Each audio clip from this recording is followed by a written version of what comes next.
Mga kabusyong, may nakikita kami at lalapitan namin isang babae.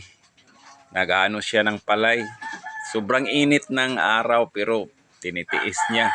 Siguro para sa mga anak niya. Ganito talaga kapag ikaw ay isang ina, gusto mo talaga nga magsikap para lang makakain yung pamilya mo.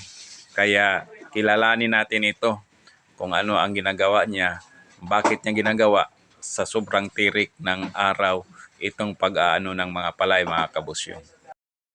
Yung hapon. Ang hapon sa...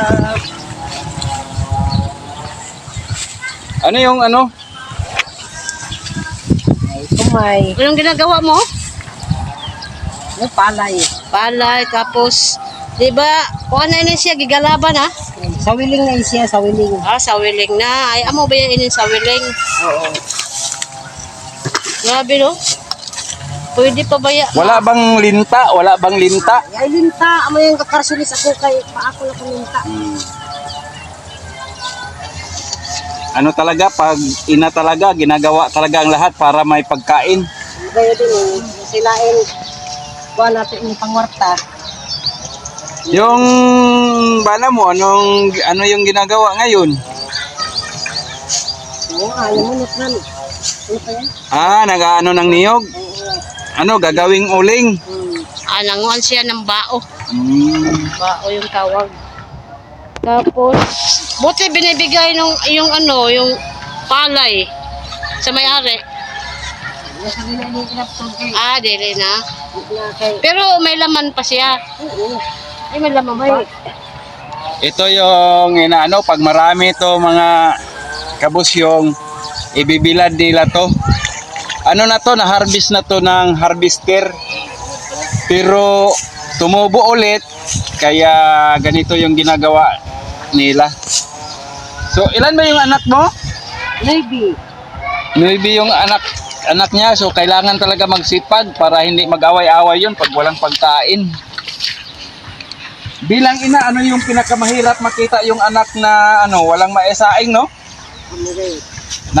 Naranasan mo na ba yun na minsan yung anak mo naghahanap kayo ng pagkain tapos yung hinati-hati, binahin-bahin Oo, ya. Ano yun? na Ya, ranasan na yun ako na binahin ang pagkaon. mga kabusyong. Sabi niya, naranasan daw niya sa mga anak niya kasi siyam yung anak mo, no? Yan. Siyam, hinati-hati yun dahil sa walang pagkain. So, ngayon nakita namin siya dito siya sa palayan. Kahit mainit yung sikat ng araw. Di ba? Maganda yung trabaho ng tubig. Oo.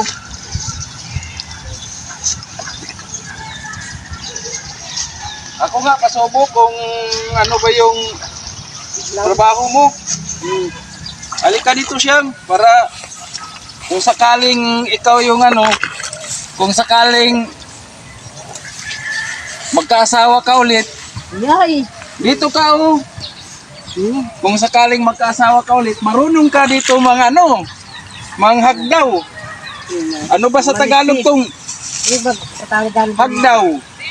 Kayo, kung alam nyo yung hagdaw sa Tagalog, mag-comment kayo, no? Ano ba tong hagdaw sa Tagalog? O ganito yung tamang mag-ingat lang kasi to, mahait. Matalas. Pagkatapos nito, giukin, no? Giukin. O, iwan ko sa Tagalog kung ano yung Tagalog sa magiok, ha? Basta sa amin, giukin. Wala na kayong magagawa. Nga, pasubok. Ito nga. Bilisan mo para di ka makain ng linta. Ay, may linta pa naman siguro. Ay, hanap talaga oh.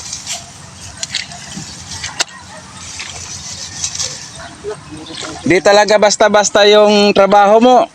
Ano yung totoo mong pangalan? Richie. Reche Edilio. Oo, di talaga basta-basta yung ginagawa ni Reche Edilio. Pero nakakaano rin, makakaipon din kayo ng palay nito, no? Oo. Yun. Kung nantag tulo ka sako. Ay nga po, makakaon nga po mga... Sige, dito tayo, pahinga tayo para ibigay namin yung Yung dito tayo sa Makulimlim. Makulimlim na. So, mayroon kaming ibibigay sa iyo galing kay Ma'am Lani Wonder Woman, 5 kilo, may 5 gatas, may 4 na noodles at saka 2 sardinas. Mayroon akong tanong sa iyo. Ano yung masasabi mo sa mga babaeng nag-aasawa na bata pa, walang trabaho? Anong maipapayo mo para hindi nila madanas yung kahirapan? Pwede ba silang mag-anak ng mga anak o ano ang gagawin nila?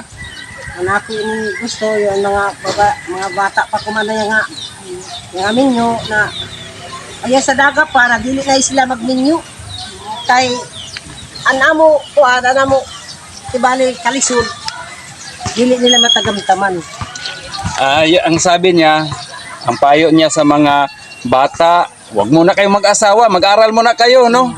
Kasi sabi niya, siyam yung anak niya para hindi niyo maranasan yung naranasan namin, no? Mahirap mag-ano-ano doon sa palayan, magbilad-bilad.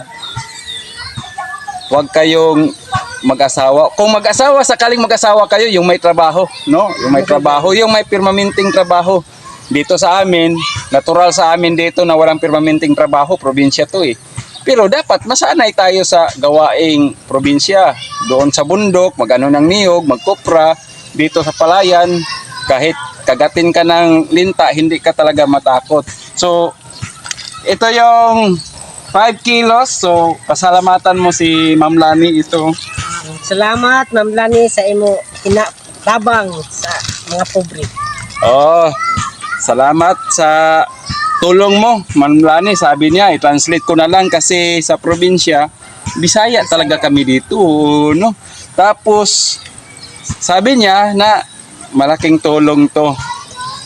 Ano yan? Ihatid mo na sa bahay mo. Oh. So, Ma'am Lani, maraming salamat. Salamat. Mag-ingat ka kasi matulis yung ano. Oh, punta ka na doon. Na salamat. Oh.